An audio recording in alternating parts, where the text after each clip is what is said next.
Hi, Joe Kulas again here for K Tactical. This is a little bit of a video review for 26.5mm adapter for Spike Tactical, Havoc launcher, and or other 37mm launchers. Now, got this loaded, so I'm just going to use a 12 gauge adapter here, which I also did a video on. You can feel free to check. They just slide right in, and it locks back. You'd shoot it, and then you can either use that little groove there is at the bottom to pull it out, or you can kind of do something like that. Now, obviously, they're just made more or less to shoot different ammo and cheaper, because obviously this stuff is much cheaper than 37mm. But one thing I'm going to mention is that now when you shoot it, sometimes these expand, so you might bring it out, it might just kind of, stick. You might have to give it a couple nudges against a table, and then it'll just come out usually. But in general, it's not too panicky or bad or picky, usually, but every once in a while it can be. They run around $35.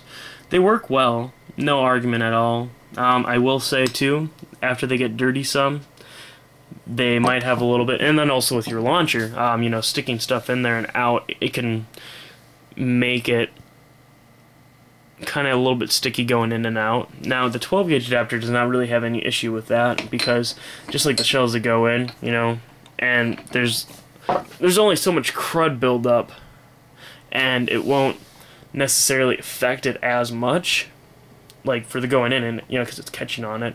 Where this 26.5mm might have a little bit more of a pickiness to it, because you have like excess amount that's going into that crud. So, and even if you don't clean your launcher, it comes out still pretty decently.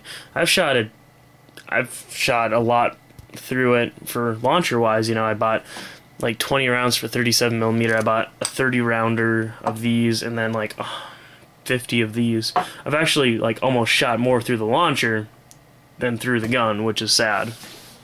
But it's a very fun, unique thing to do. So again, they run around $35 or so, and makes it cheaper. You can find the ammo on Gunbroker or